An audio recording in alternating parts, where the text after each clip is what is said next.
Jésus tout entier prends-moi pour que chaque jour. Bonjour, chers frères et sœurs. Que Dieu vous bénisse tous.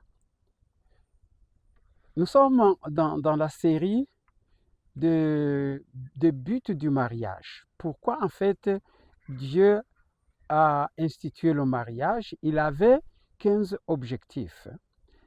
Nous avons déjà vu que le premier, c'était ressembler à Dieu. Dieu voulait que l'homme et la femme puissent lui ressembler et il les a créés à sa ressemblance. C'est très bien, vous vous imaginez, si tous les hommes pouvaient ressembler à Dieu, et si toutes les femmes aussi pouvaient ressembler à Dieu, quelle sorte de foyer! C'est vraiment un ciel sur cette terre. Le deuxième but maintenant, que nous allons voir ensemble, Dieu voulait que l'homme évite la solitude.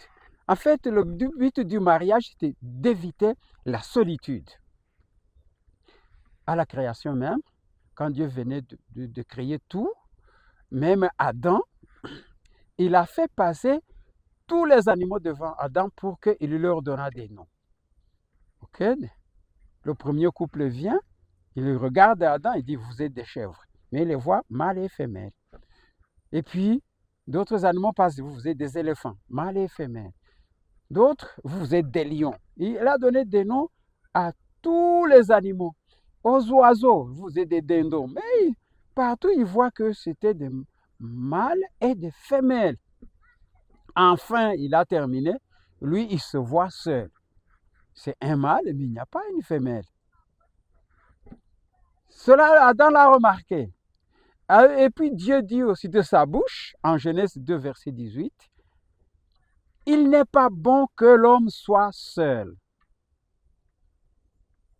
Je répète, Genèse 2, 18, Dieu dit, « Il n'est pas bon que l'homme soit seul. » Ce n'est pas bon la solitude. Non. Ceux qui font l'expérience de la solitude, ils vous diront que c'est mauvais. Quel est le mal de la solitude? D'abord, par définition, la solitude, c'est un état d'isolement physique ou social, pouvant être volontaire ou subi. Elle se distingue du simple fait d'être seul, car elle est une perception de manque de liens sociaux adaptés, pouvant mener à des troubles psychiques et physiques. Ça, c'est la définition que le dictionnaire donne.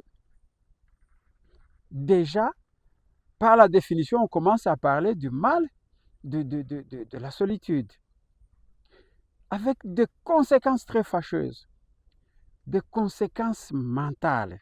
Au niveau mental, il y a la dépression, il y a l'anxiété, il y a l'épuisement professionnel, il y a des idées noires. Donc ceux qui sont solitaires là-bas, ils ont des idées noires, ils ont même des pensées suicidaires et ils ont des troubles de sommeil. Ça, c'est au niveau mental. Et au niveau physique, il y a des risques accrus de maladies cardiaques. Aussi l'AVC, le diabète, l'hypertension, des troubles digestifs et le faible système immunitaire. Donc, ça, c'est très grave. La solitude, c'est très mauvais. Et les causes de la solitude, peut-être, l'isolement social. Donc, quand on a perdu des liens, quand il y a eu rupture affective, quand il y a eu veuvage, voilà.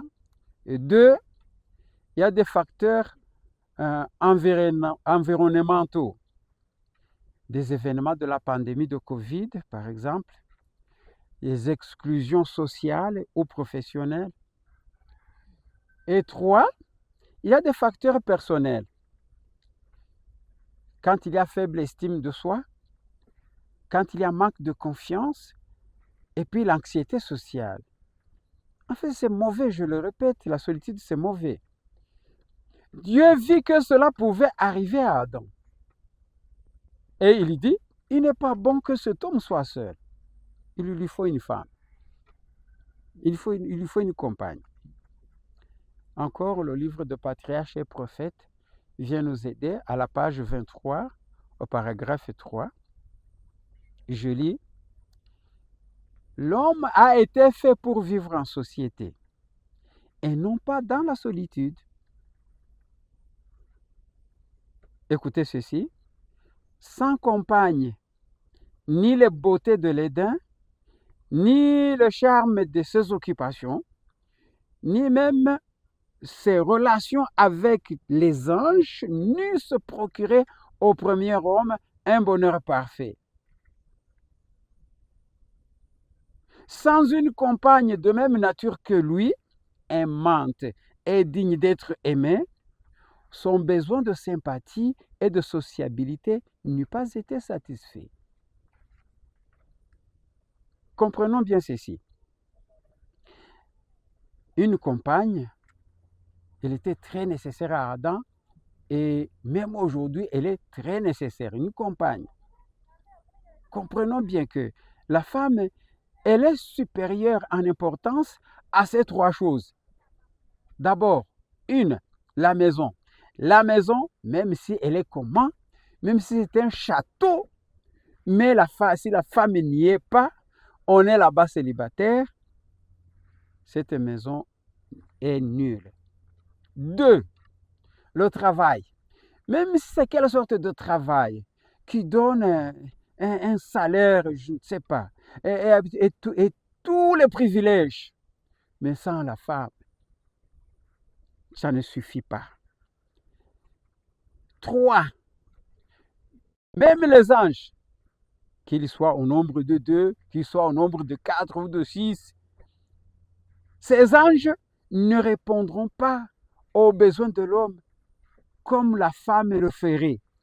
Je reprends ça de Patriarches et Prophètes. Sans une compagne de même nature que lui, les anges ne sont pas de la même nature qu'Adam, que nous, non. Aimante et digne d'être aimée, son besoin de sympathie et de sociabilité n'eût pas été satisfait. On ne peut pas se marier à quelqu'un qui n'est pas de votre nature et ne peut pas répondre à votre besoin de sympathie et de sociabilité. Non.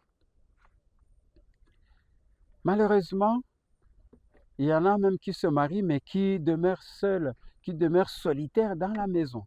L'homme est là et sa femme, mais l'un est solitaire et l'autre, en fait, parce qu'ils n'ont pas la communication et l'économie pas ensemble. Ils sont là-bas, ils se regardent seulement, mais ils ne se disent même pas bonjour. Ça, c'est un danger. Si tel est votre cas, il y a une solution. Le premier point, il vous faut demander à Dieu de vous donner une compagne digne de son nom. vous demoiselles, vous jeunes hommes, demandez à Dieu, avant de vous marier, demandez à Dieu de vous trouver. En fait, lui qui sait tout, il sait qui convient pour vous.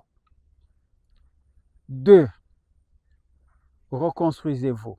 Si vous êtes marié, mais vous ne communiquez pas, reconstruisez-vous. Les causes de votre manque de communication, il faut les éliminer. 3.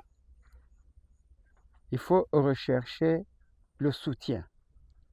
Chercher le groupe d'entraide, des centres d'écoute, la thérapie. Et 4, il faut vous engager dans des activités comme le sport d'équipe, comme le théâtre, comme les danses et ainsi de suite. Et 5, reconnectez-vous. Prenez du temps pour vous-même. Apprenez à vous connaître et étudiez vos qualités. Et sortez vos qualités.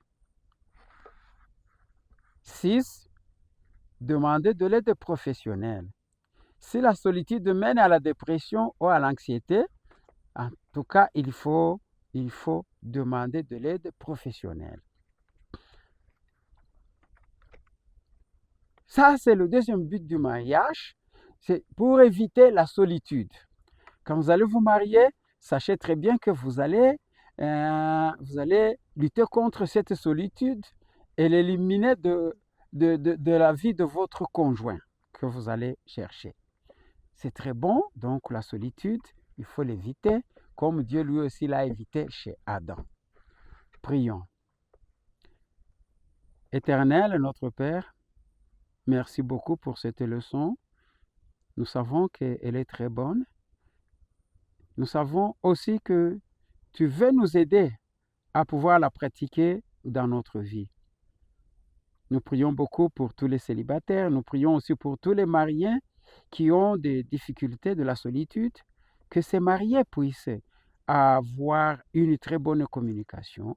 Au nom de Jésus, Amen.